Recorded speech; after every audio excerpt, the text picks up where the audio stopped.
Welcome to today's webinar, Paycheck Protection Program, Where Are We?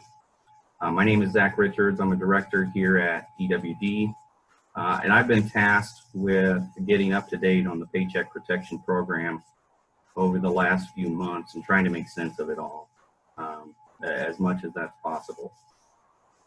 So I appreciate everyone taking time out of their busy schedules. This is obviously a very important topic for a lot of us. I know we've been waiting for SBA to put some guidance out on the loan forgiveness, and we finally got some of that last Friday. And on one hand, it was kind of a relief to get that. On the other hand, it started generating a lot of questions. So hopefully today we can get some clarity on those items. That being said, I can guarantee that I will not have all the answers today. There are still many issues that SBA needs to provide some guidance and some clarity for us. So just keep that in mind as we move through these slides.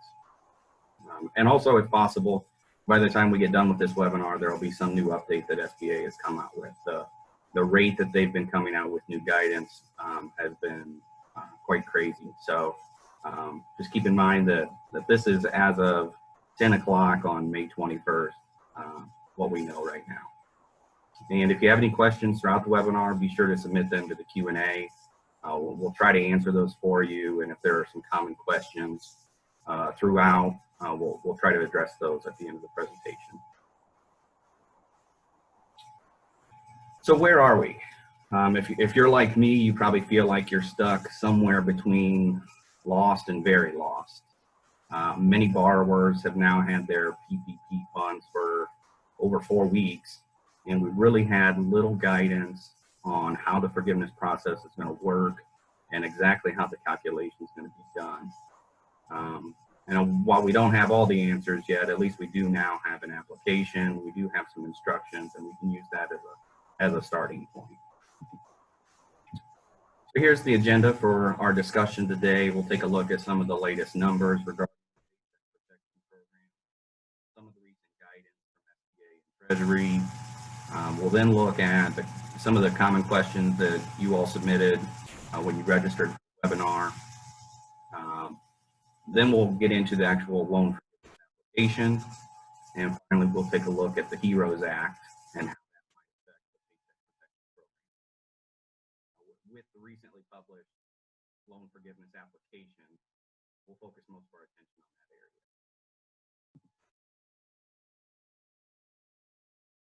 So here's some of the latest figures on the Paycheck Protection Program. These were updated as of last week. Continuing to see a decrease in the average loan size, which tells us that the bigger companies were receiving funding earlier in the process, and the smaller companies are being funded now.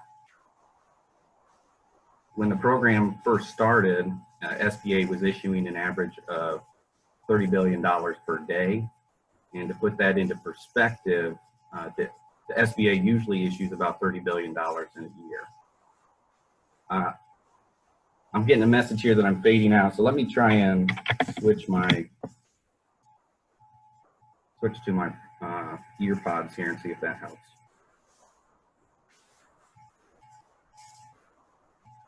Carrie, can you hear me any better now?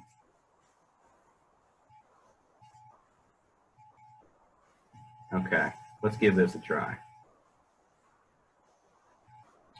So sorry for that technical glitch. Hopefully you can hear me a little bit better now. As I was saying, so the latest numbers, we've got over 4.4 million loans, $535 billion has been funded.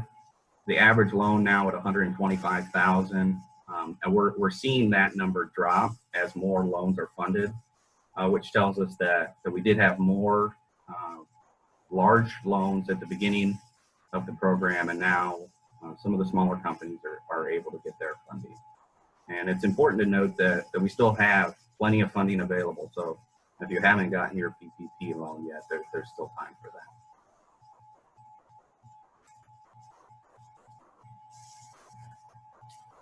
Okay, next let's take a look at some of the recent guidance that SBA and Treasury has put out while we were waiting for the loan forgiveness guidance, at least SBA and Treasury were putting out some FAQs and answering some questions as they could. And one of those was FAQ 46, which was published on May 13th.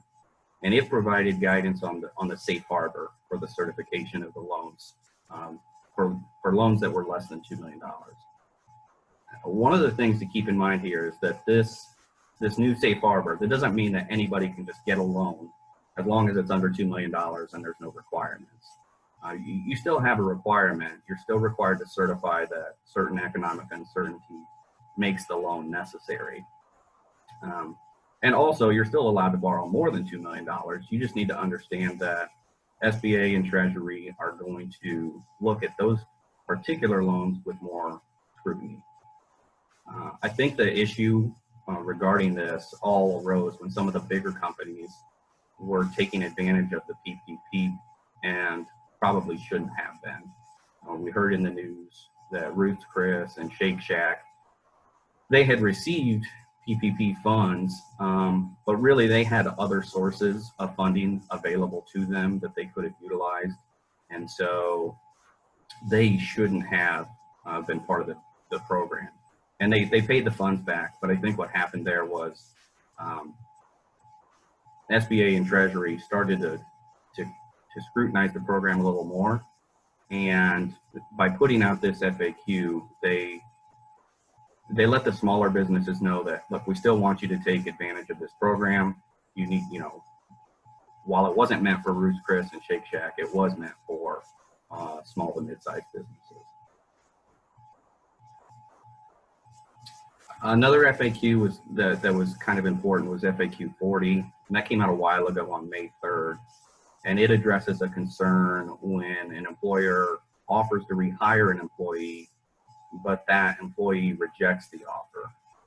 So as long as an employer offers to rehire a laid off employee and bring them back at the same salary or hourly wage and for the same number of hours, then that employee won't count against the FTE reduction calculation. We'll get into that in a little bit.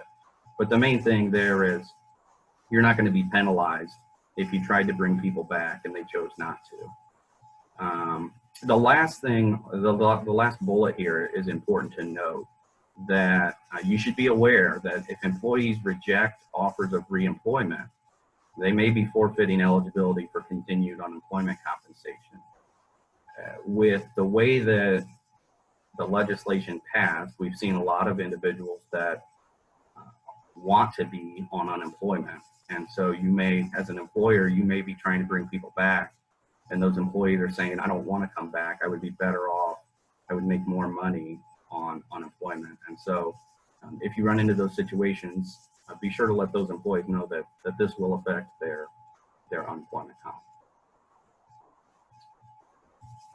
Okay, this is a big one. IRS Notice 2020-32. The CARES Act specifically states that any amount that would be includable in gross income by reason of loan forgiveness should be excluded from gross income. However, IRS came out with Notice 2020-32 and clarified that while it's not included in gross income, you don't get a deduction if the payment of the expense resulted in loan forgiveness. And there's been some interesting discussions between some of the key players in this. So Secretary Mnuchin came out and he defended the IRS's position. He basically said that this notice is basically tax 101, that you can't take the deduction. Senator Grassley, he's the chairman of the Senate Finance Committee. He sent a letter to Secretary Mnuchin basically telling him, we don't agree with that. That wasn't congressional intent. And that's not how we want this program to operate. So it'll be interesting to see where this issue ends up. I know this is a big deal for a lot of people that thought this was not going to have any tax implications, and now it might.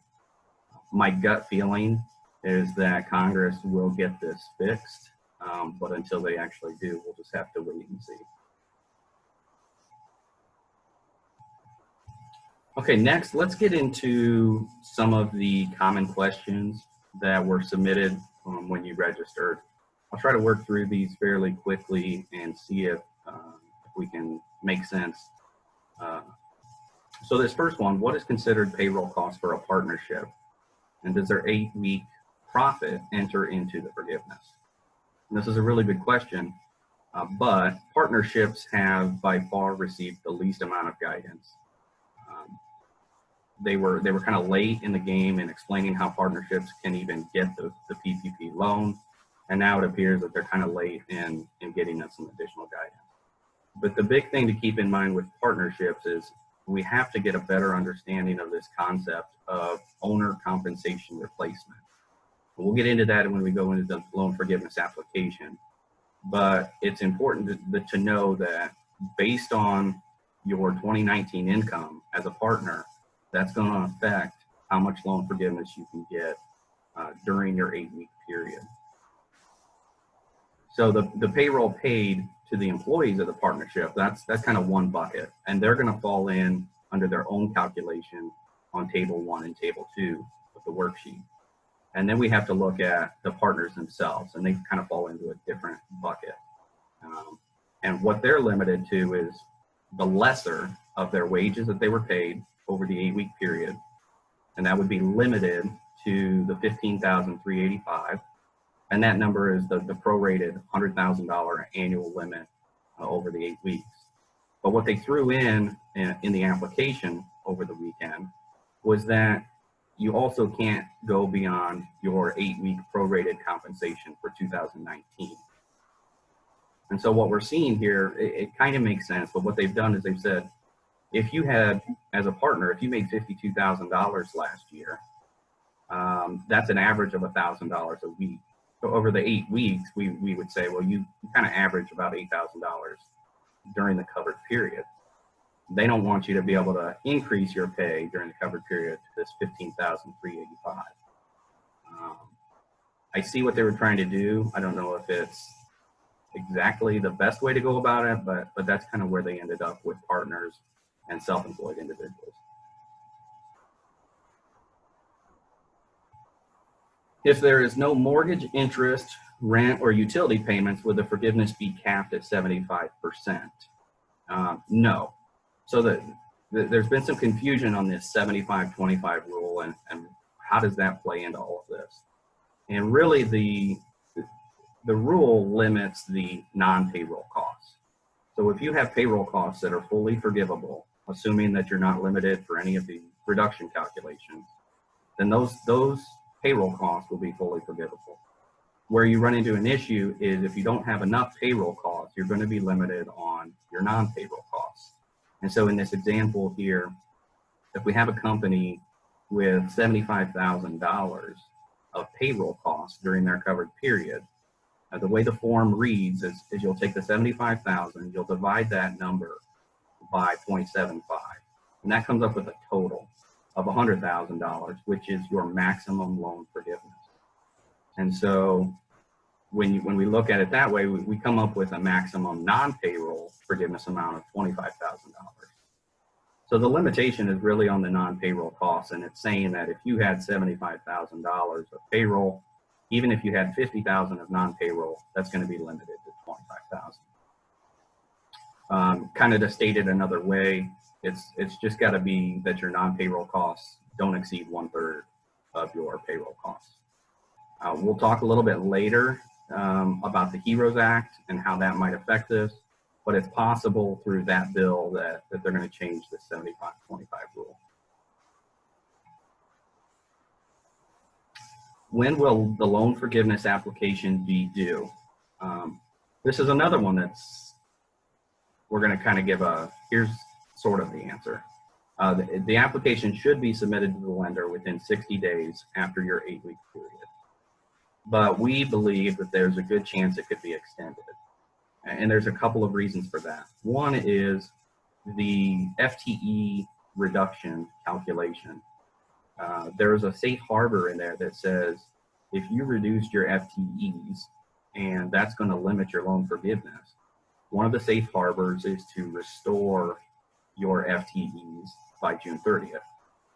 So your 8-week period could be done, say mid-June, but you would want to wait until at least the payroll period that includes June 30th to be completed to see if you can qualify for that safe harbor. Another reason we think this might get extended is with the HEROES Act, they may expand the 8-week period to a longer period. And if that's the case, then obviously we'd want to wait and get those additional payroll costs included. One thing to note, I don't know how much of an issue this will be or not, but it's possible that when you go to apply for loan forgiveness, that's not with the same lender that you received the loan through. The lenders are able to sell these, and so if for whatever reason your original lender sold this to a different one, then you'll need to apply through whoever is servicing your loan.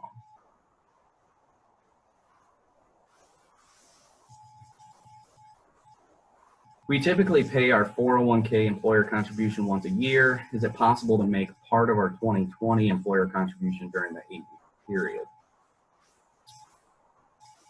It appears that as of today, that would be allowable. The language is just based on whether it was paid during the 8 weeks, so I don't see any problem with that. It won't shock me though if they do come out with some guidance that says to clarify that the only eligible cost for these contributions would be what relates to the payroll that's forgiven. But as it currently stands, it looks like those would be allowable. However, it's important to know that they're excluding owners. So if you make a large employer contribution to the 401k, you then have to back out the portion that goes to the owner. The American Institute of Certified Public Accountants, they're advocating right now to allow the owner portion to be included. So we'll just kind of have to see where that ends up and if we get more guidance on being able to include it. We have a partially self-funded health plan, also make employer contributions to employee HSAs. Do these count towards the forgivable cost for health insurance? Yes, the self-funded plan, those contributions are allowed. At this time, we don't believe the HSA contributions, life insurance, or disability insurance will be allowed. They've been pretty clear that it's health only.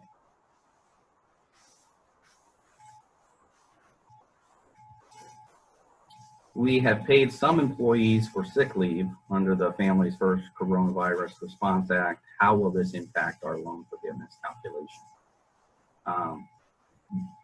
The way that the application reads is that any wages paid under FFCRA, those are not included in the loan forgiveness calculation. And instead, those wages are able to be taken as a credit on your payroll tax return. So if you've got people that are taking leave under FFCRA, just be sure that those wages don't fall into this loan forgiveness calculation.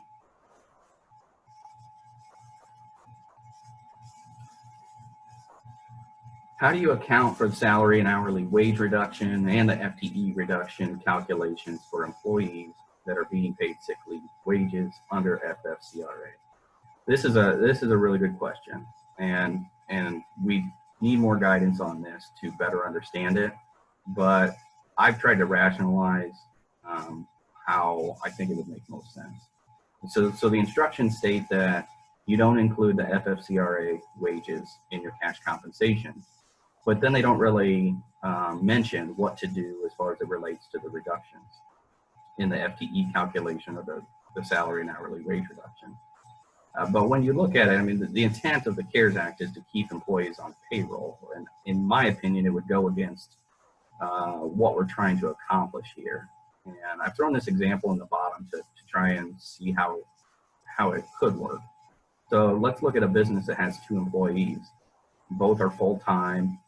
One employee decides to take off work, and they're off the entire 8-week covered period. They're taking the extended sick leave for caring for a child. Well, if we looked at this and didn't include them in the FTE calc, we normally have 2 FTEs, And when I do my calculation over the 8 weeks, I've only got 1. So would it really make sense to have a reduction in FTEs, even though I was doing my best to keep both of them employed, but one of them chose to take leave under FFCRA? And so to me, it just doesn't make sense that they would do it that way. We definitely need some more guidance, but I hope they get that one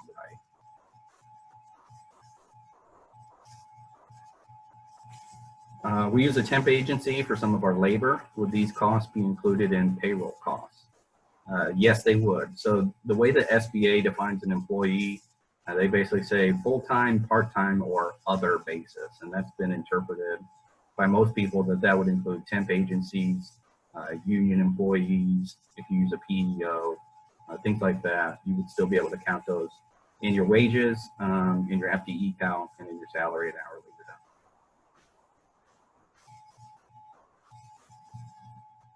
For the average FTE calculation, are hours paid for vacation or sick leave counted? Yes, they are. The calculation is simply based on the number of hours paid, not the number of hours worked. So these would be included.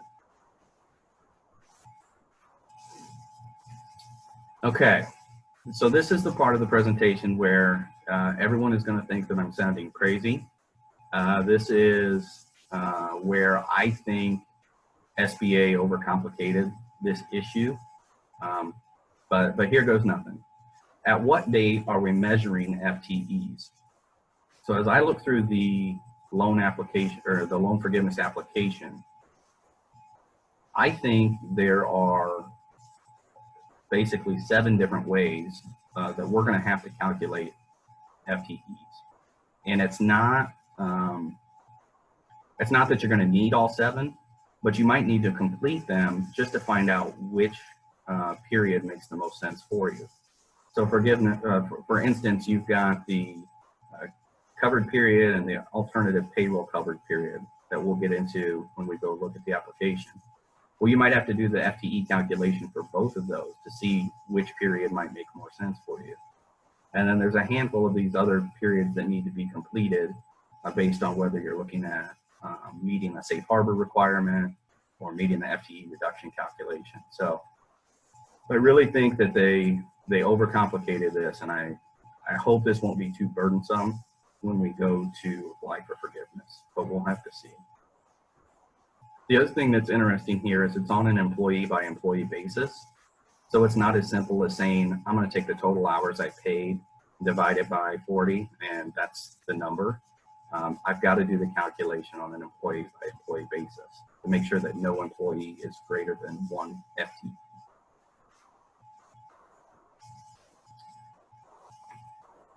Similar to the FTE calculation, there's been some questions on, well, what dates are we measuring payroll? Particularly when we're trying to say, what is their average annual wage? There's some similar periods that we have to consider. So am I using the covered period or the alternative period? How am I comparing that to first quarter? If I'm meeting safe harbors, then I have some additional periods that I need to be calculating hourly wage and salary.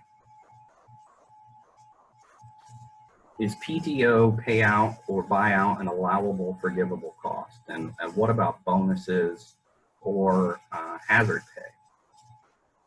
On the guidance we've seen so far, all of these seem to still be allowable. Just keep in mind that there is still the $100,000 annualized limitation, which works out to $15,385 per employee. So before you give everyone a $10,000 bonus, just keep in mind that there will be a limitation there. But it does bring up an additional question to consider. And I don't know that it's right or wrong, but if we're creating expenses solely for the purpose of loan forgiveness, are we meeting the intent of the CARES Act? And so I think you just need to be cognizant of that. I mean, the goal is to get money, payroll into employees' hands. So I think it's certainly plausible that if you've given an employee a bonus for all the hard work they did during COVID-19 or hazard pay because they've maybe put themselves at risk by being an essential business. I think that's justifiable, but just be careful that you're not just maximizing everyone to the 15,385 just so you can. If my loan is not fully forgiven, can I pay off the unforgiven portion immediately? Yes, you can. There's the way that they wrote up the law, there's no prepayment penalty. The loan is at 1%, and currently it's at a 2-year period. They're looking at extending this to a 5-year term through the HEROES Act. What's interesting is when Congress passed the CARES Act, they said it has to be a maturity of 10 years or less. SBA came out and said, okay, we'll do 2 years. And then Congress apparently said they didn't like that, and now they want 5 years, which kind of begs the question, if you wanted 5 years, why didn't you just say that in the beginning? But that's Congress for you. Would interest payments on a line of credit be part of the forgivable covered mortgage obligations? My guess here is in most cases it won't. The interest on the mortgage obligation, it has to be on real or personal property, and it has to be incurred prior to February 15th, 2020. So if I'm just financing inventory or my ongoing operations, I'm not sure that you would be able to meet those requirements. There are two unique situations that I'm not sure of yet, and hopefully there'll be some guidance on. The first one is for car dealerships. If I have floor plan financing that normally operates similar to a line of credit, technically I've got those obligations based on those vehicles. So would that interest be allowed? And secondly, in the case of those, did I have to have the vehicles prior to February 15th, 2020? So as I sold some vehicles and brought in new ones in March, would those meet the requirements? We'll have to see. The other one was construction loan interest. So if I started construction prior to February 15th of 2020, can my construction loan interest be part of the forgiveness? I think the answer there would probably be yes, because the obligation is on real property, and as long as it was incurred prior to February 15th, I think we're probably going to be allowed to get that. For the nonprofits, will PPP loan funds be considered under uniform compliance audit requirements? No. They've come out and said that's not the case. However, if you have idle funds through the economic injury disaster loan, those funds would be considered under the uniform compliance audit requirements.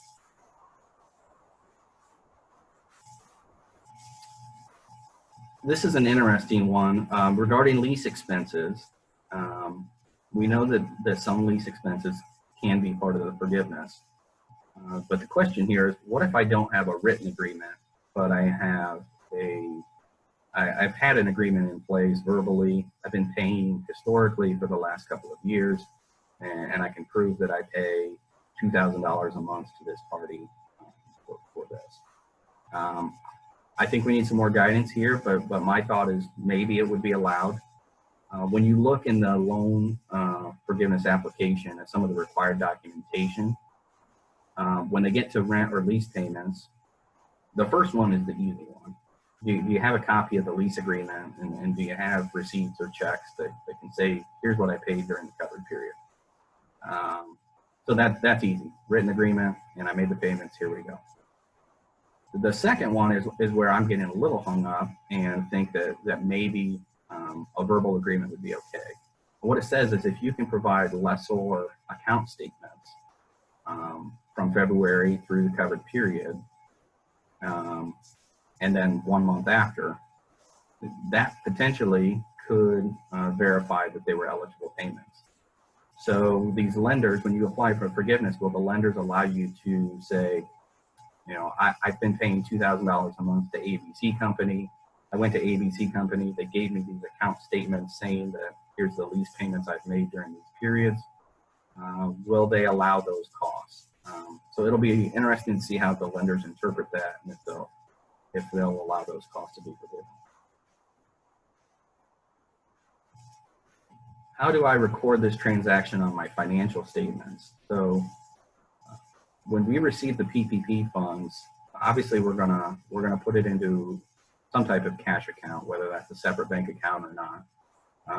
The offsetting entry, we're gonna put it to a current liability account because it's until the loan forgiveness actually takes place, we technically owe the entire amount back. And then once we get the loan forgiveness application processed and we realize that either all or a portion of the loan is forgiven, that portion will come off of the liability and we'll record it into a miscellaneous income account. The other thing to keep in mind here is right now we're having everyone put it into a current liability account. Once the forgiveness takes place, it's possible if you're going to pay it back over the 2-year term that you've got a current portion and a non-current portions that you need to adjust.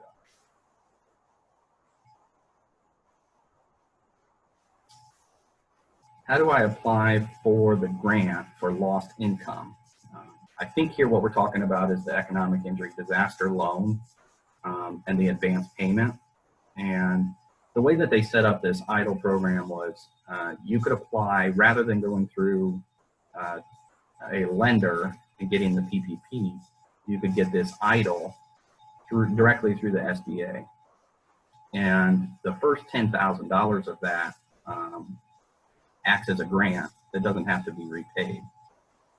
The one thing to keep in mind here is SBA has now come out and said that if you take the PPP and the EIDL, this first $10,000 that acts as a grant, that's going to come out of your loan forgiveness. So you can't get your PPP loan fully forgiven and also get this $10,000 grant. And that's pretty clear on the application where they're going to ask you, did you receive any EIDL funds so that they can back that out of the forgiveness. The other thing that's interesting is if you do find yourself applying for both, keep in mind that you can't use them for the same purpose. So if I've got PPP funds that are paying for my payroll, my rent, my mortgage during the covered period, I can't also pay any additional costs for those items. It seems as though you could pay payroll during the covered period under PPP and then pay subsequent payroll outside of the covered period with EIDL funds. But just keep in mind that you're going to have to be able to show how those were used for different purposes. The EIDL program is not a bad program. It's just important to know that the forgiveness part is not there. If you find yourself that the PPP funds were great, but it may not be enough, then it may be worth looking into the EIDL program. The interest rate is 3.75% for businesses and 2.75% for nonprofits. And you can get a loan for potentially up to $2 million and a term of 30 years. Okay, so that wraps up some of the common questions we had. Before we jump into the loan forgiveness, let me do a quick rundown of some of our Q&As we've gotten. Are there any type of PPP expenses that may be paid in advance? We'll get to that as we get into the application, and we'll talk about how some of these expenses are they cash basis, accrual basis, and is it based on what was incurred or paid? So we'll get into that. Can you explain the June 30th safe harbor? We'll get into that here in a little bit once we work our way through the application. Question here, can you discuss if mileage can be included? They have come out and said that transportation costs are part of the utilities. And so if you're paying for fuel for business vehicles, then that would be allowed. I haven't seen anything that specifically says mileage reimbursement, and I think we'll need to get some clarity on that, hopefully here in the next couple of weeks.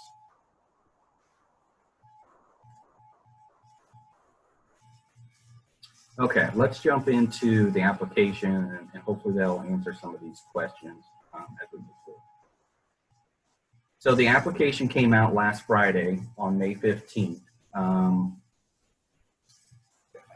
So they were, in my opinion, they were about 2.5 weeks late on getting this out. But at least we have it now. After this presentation, I will send out a copy of these slides to everyone. And you'll see that this loan forgiveness application here has a link. You can follow that. If you haven't seen the application yet, that link will take you to the SBA website. You can take a look at it. But basically, it's an 11-page form that includes 4 different parts to it, as well as some instructions. And so we've got the loan forgiveness calculation form, where the main calculation takes place. Some of those numbers feed off of Schedule A, and then some numbers from Schedule A feed off of the Schedule A worksheet. And then lastly, they've thrown in a borrower demographic information form. You don't have to do that, but I think that's just some information gathering that SBA wants to get.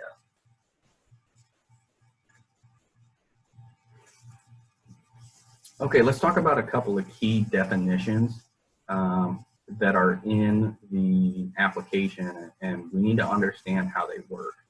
And the first term that you'll see throughout is this concept of the covered period. And that is essentially the 8-week period that we keep hearing about. And on the application, it clearly states what's your covered period, the start date and the end date. The start date is going to be on the day that you received your PPP funds. If for some reason you received your funds on multiple days, then you're going to use the first day that you received any PPP funds. And so in our example here, if you received the funds on Monday, April 20th, that starts your 56-day period, and then you would finish on Sunday, June 14th, so a Monday to a Sunday. The application came out with this completely new concept that SBA had not mentioned yet. However, I can tell you that the AICPA had been lobbying to get this included, so it was good to see that they were listening. But it's this concept of an alternative payroll covered period. There was a lot of questions that said, well, if I receive my funds on a Tuesday, then my 56 days is going to be a Tuesday through a Monday, but that doesn't line up with my pay periods. And so now am I going to have to do all these calculations to figure out a partial payroll on the first week and a partial payroll on the last week? And so they came out with this alternative, and what it allows is you can, instead of starting your 56-day period on the day you receive the PPP funds, you can instead start on the first day of the first pay period following your PPP loan disbursement. So in our example, if you receive your funds on Monday, April 20th, and your next pay period starts on Sunday, April 26th, then you could start your alternative period on that Sunday, the 26th. That way you get 8 full weeks of payroll in that. What's important to note here, though, and I think we'll still need some more clarity on this, is that you have to be a biweekly payer or more frequently than that. So basically biweekly or weekly payrolls. Keep in mind that if you elect the alternative, this is for payroll only. So the other non-payroll costs are still going to fall under the regular 56-day covered period. And the question that I have on this that we need to get answered is, what if I have some employees that I pay biweekly and I have other employees that I pay semi-monthly? We see that quite a bit in organizations where I have hourly employees that I pay weekly or biweekly, and I've got some salaried individuals that I pay on a different schedule. So in those cases, can I elect the alternative for the biweekly portion and use the covered period for those that don't meet this alternative? Or is it kind of an all or nothing? So hopefully we'll get some additional guidance on that. But it is important to know that this alternative is available. I hope that it'll help in calculating some of these FTE calculations.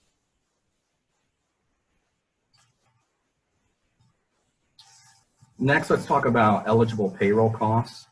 So generally speaking, what's interesting in the application itself is they use the word generally an awful lot. So they say borrowers are generally eligible for forgiveness. So, well, what does generally eligible mean? when would you not be eligible? I think they're just trying to cover themselves, but we'll see if that develops into anything. But payroll costs, there was a lot of confusion in the beginning because there was this concept of costs that were incurred and paid. And it created some confusion because, well, does that mean that I only get loan forgiveness on costs that were both incurred and paid during the period?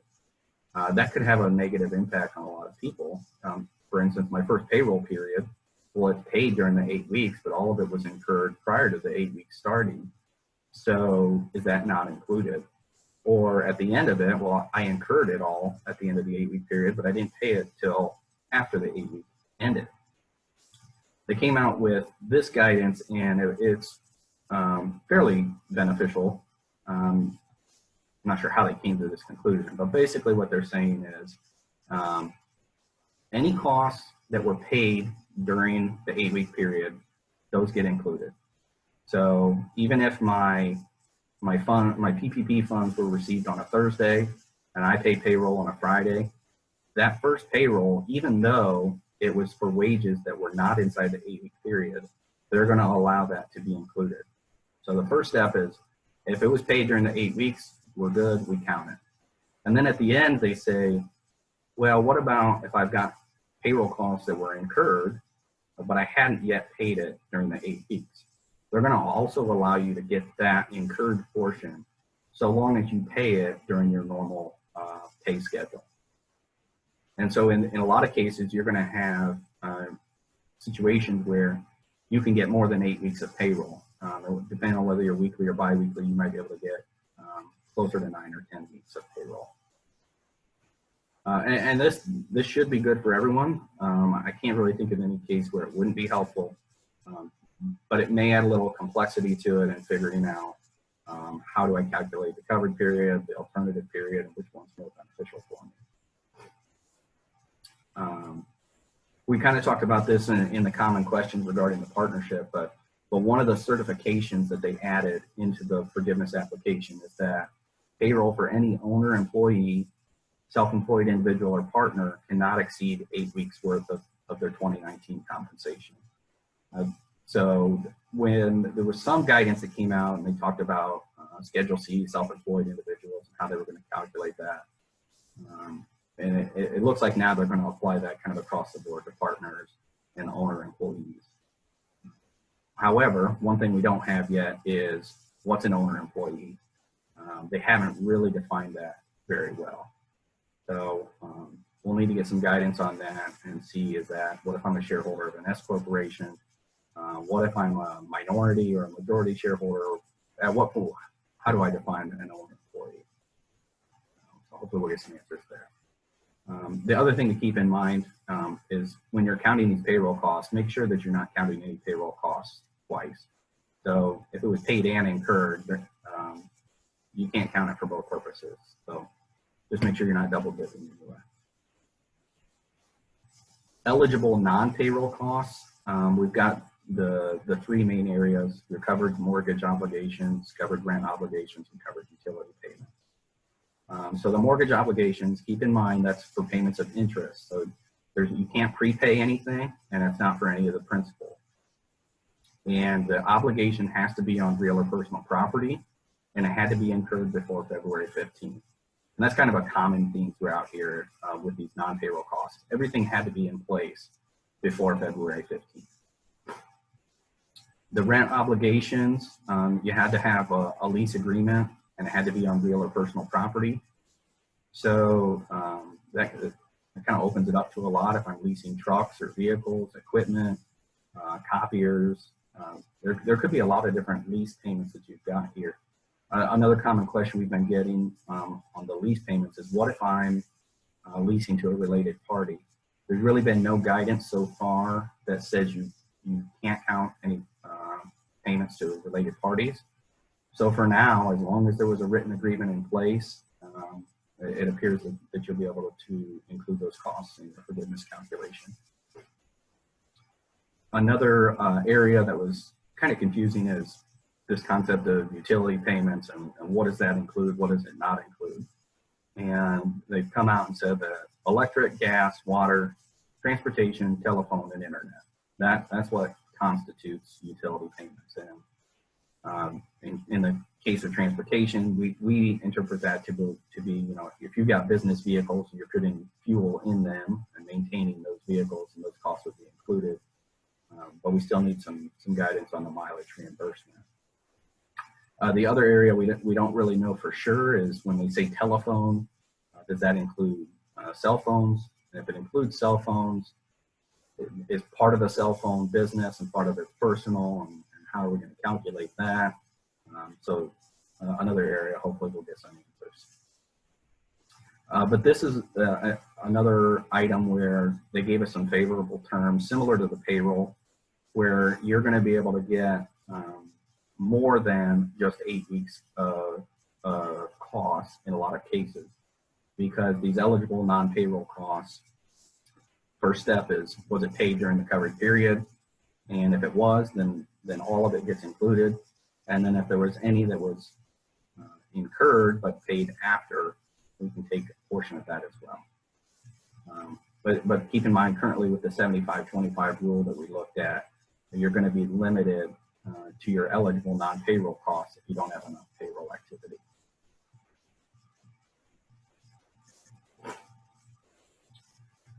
So here's a look at the application itself.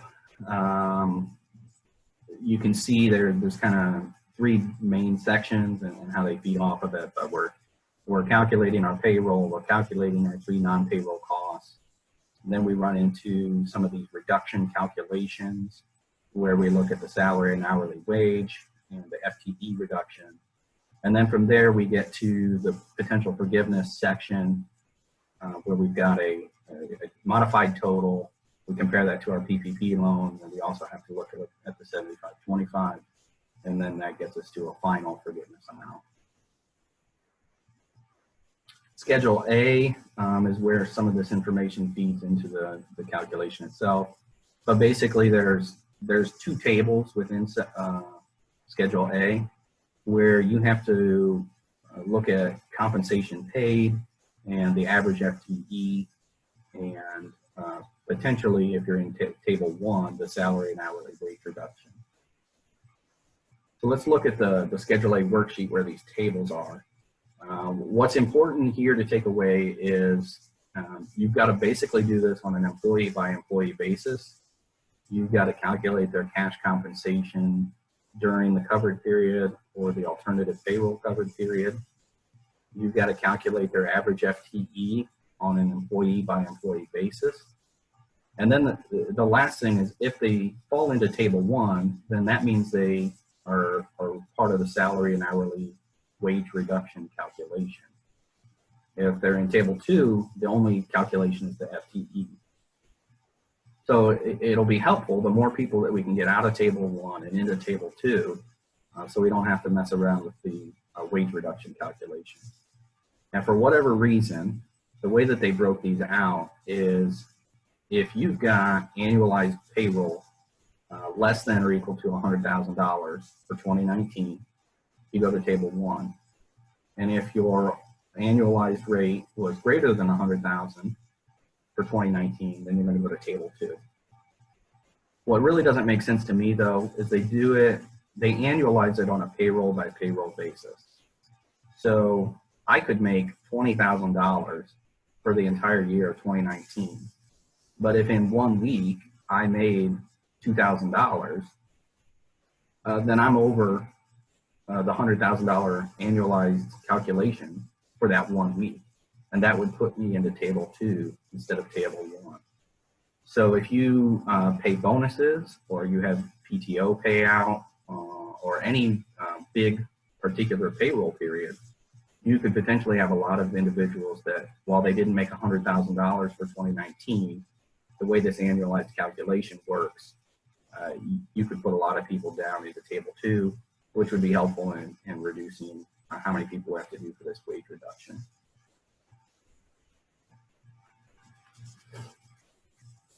So here's just kind of a synopsis of Table 1 and Table 2. The other thing to keep in mind, the owner, employees, self-employed individuals, and partners do not fall in to Table 1 or Table 2. They have their own calculation.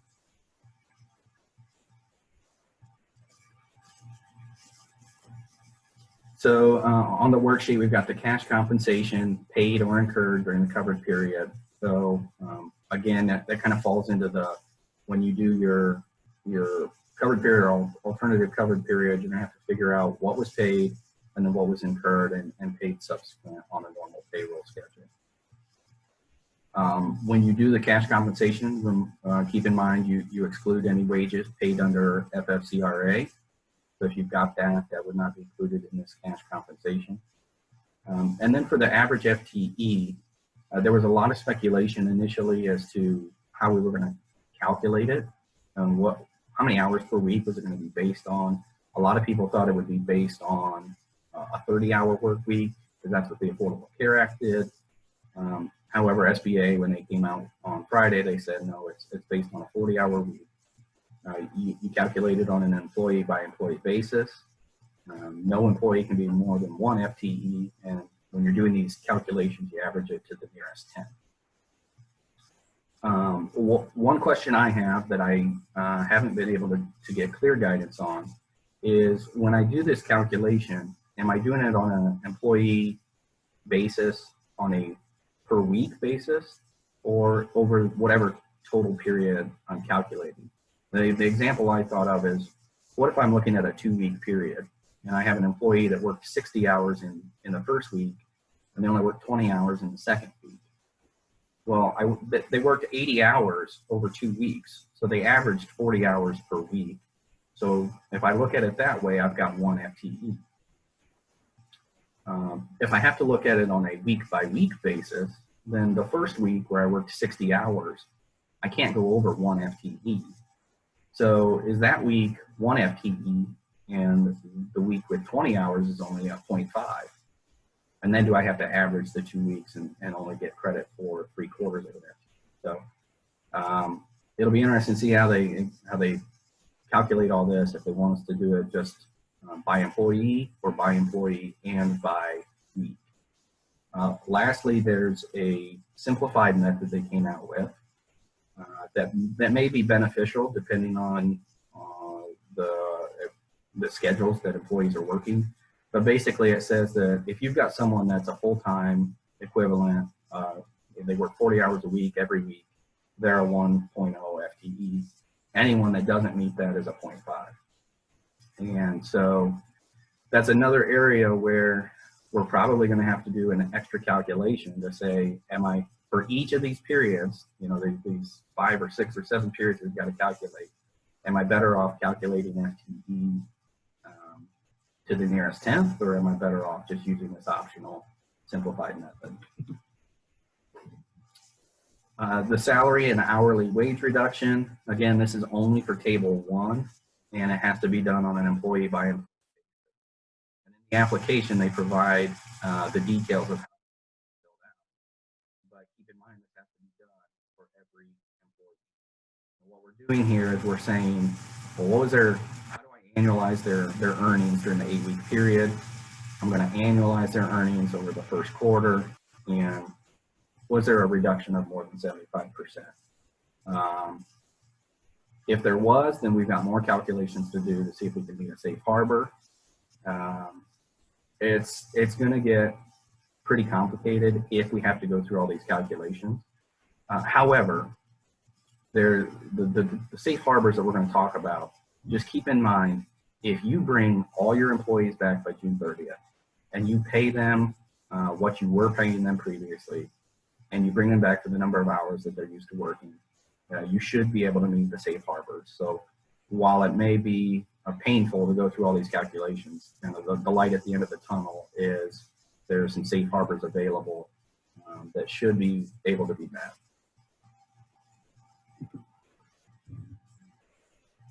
So we go back to Schedule A now. Once we get done with all of the payroll,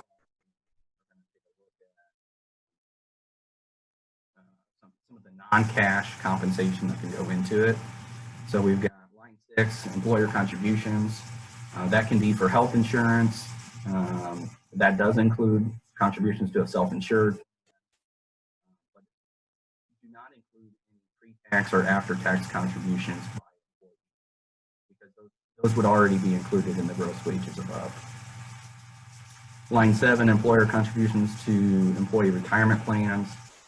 Again, don't include any contributions made by employees. Those would already be included up in the gross wages for the payroll. But if you make a match of your 401k or 403b, then that could be included here.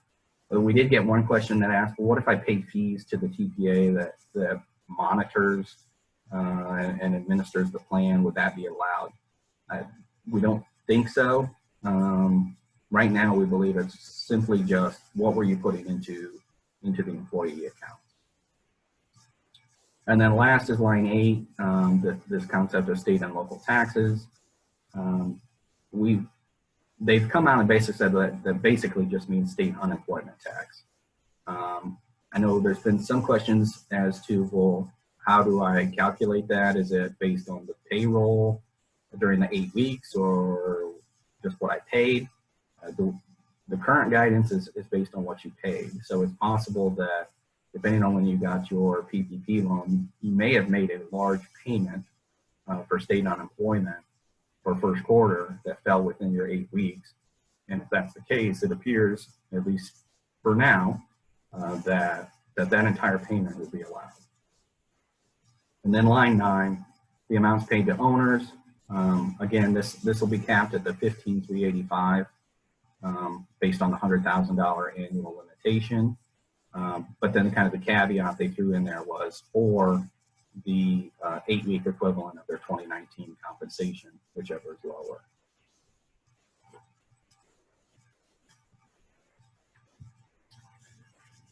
If we do have an issue with full-time equivalency reductions, this is where we can complete it on Schedule A.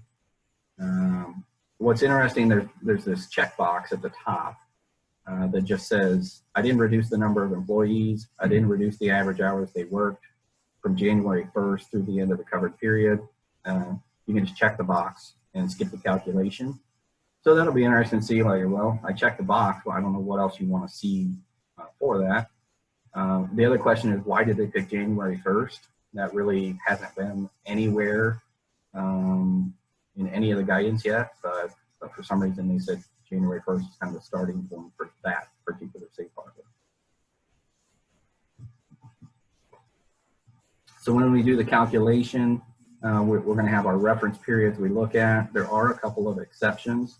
So if you tried to rehire and you didn't come back, or you're fired for cause, they voluntarily resign, or they ask for fewer hours, those aren't going to count against your FTE reduction. The way we think that'll operate is, well, I was a 1.0 FTE, I dropped down to a 0.5, but I wanted to drop down to a 0.5, so on the form you're still going to count me as a full 1.0, whatever I was before. What's interesting here is that the exceptions only apply if the position was not filled by a new employee. And that, for certain industries, is going to be really hard to do. The one I think of is the restaurant industry, where I'm hired, I have high turnover and I have a lot of different positions. So if I have a hostess or a server that left and I hire a new person, how do I really say that this person replaced that position when I might have 10 of those similar positions that could have filled any one of those? So not really sure how that'll work, but that's the guidance that they've got so far. We are running a little past time. It's 11 o'clock, and I apologize. I know there's a lot we're trying to get through here. I've got about 8 slides left. So if anyone needs to jump off, feel free to do so. I'll be sure to get the slide down to you here shortly. And if you've got a couple extra minutes, I'll try to work through these as quickly as possible. So this is what the FTE reduction safe harbor looks like. Basically what we're doing here is we're saying, okay, first you have your FTEs as of February 15th. Then we're going to do an FTE calculation from February 15th to April 26th. Again, where they came up with April 26th, I don't really know. But what the first thing you have to prove is from February 15th and then forward, did you have a reduction? If you did, then move on. If you didn't have a reduction during that period, you don't qualify. But this is back to that kind of that June 30th safe harbor, where a lot of people, you may start doing this calculation, think you're going to have a lot of loan forgiveness reduced, but then this June 30th safe harbor comes in. What it says is, okay, as long as I meet the requirements of step 1 and step 2, I can then compare what were my FTE as of June 30th. I compare that to my FTE from February 15th. As long as I restored by then, I'm good. I get the safe harbor and I don't have any other reduction. So the way that that's going to operate, when they say February 15th, that's whatever pay period includes February 15th. You're going to use that entire pay period to calculate FTE. And then same with June 30th. You're going to use whatever payroll period falls in June 30th, calculate the FTE for that pay period, and that'll be how you compare it. It brings up a good question of, okay, I had my employees February 15th, then I had a big reduction from February 15th to April 26th.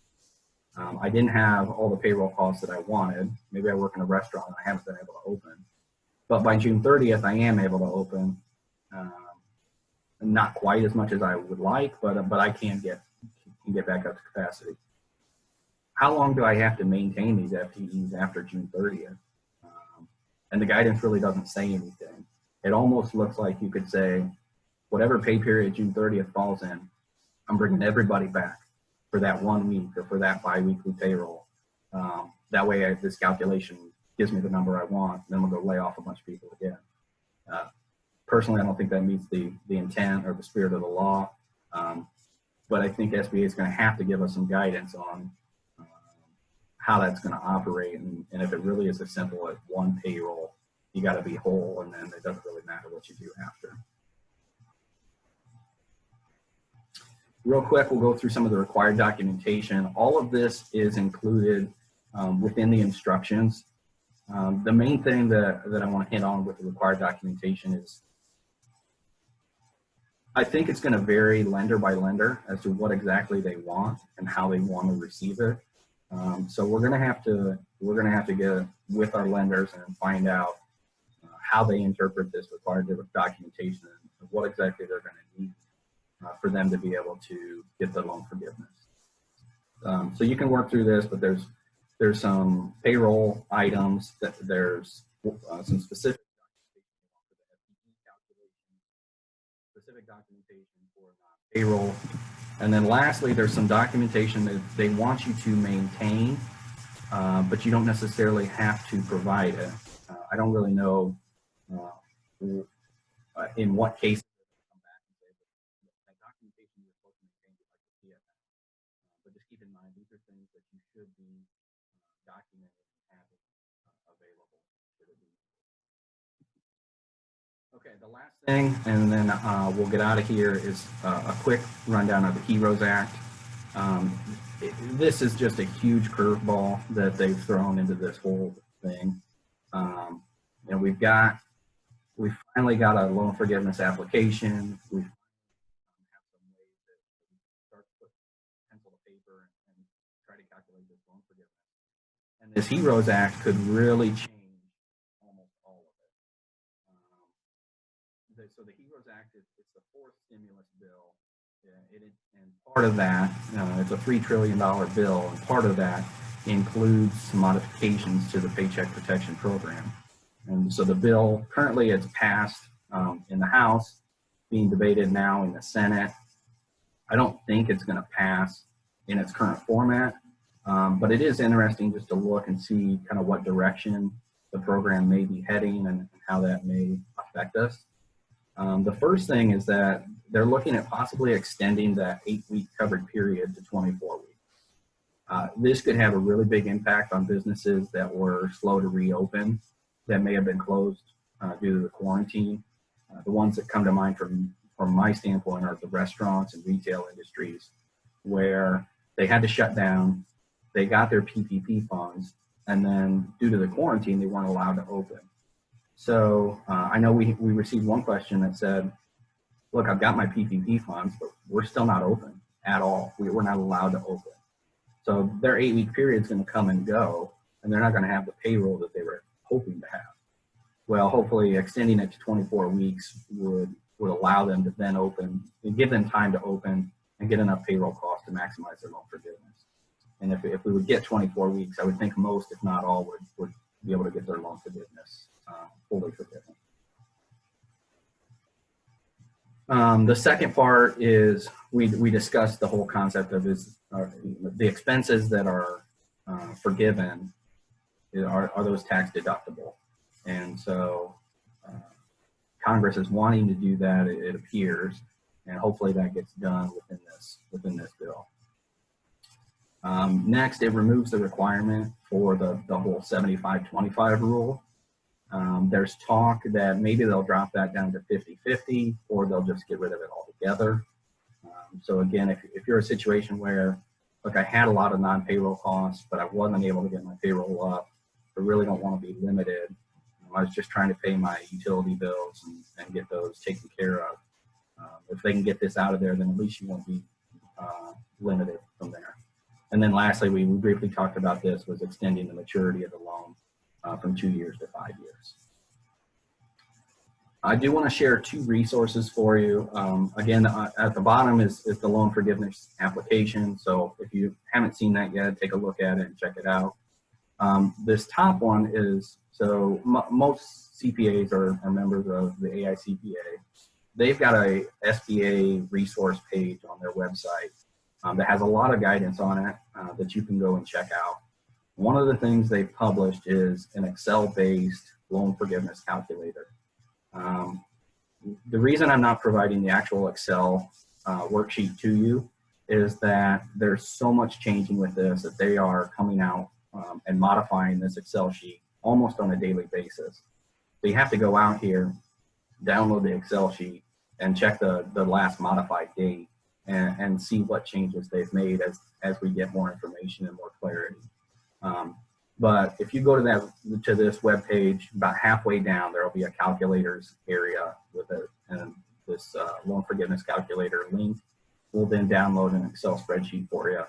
It's pretty overwhelming at first. There's a lot of tabs and a lot of information that it's asking for, but as you start to put numbers in it, you'll see how it kind of correlates with the application itself and how it can make sense. So give that a look. And also, if you do go out there, I just want to warn you that you should be checking on it periodically for any newer versions as they get more information, more guidance. So with that, we will kind of stop here. Again, I apologize for running over a few minutes, but this is some really important information. I hope it was helpful to you. Since I didn't get to answer any questions here at the end, I will look through the Q&A and try to get back with folks here in the next day or two. If you do have any additional questions, feel free to give me a call or send me an email. I'm happy to help in any way that we can. So thanks for your time today. I hope you guys are staying safe and healthy, and we'll keep working through this forgiveness application. Thanks.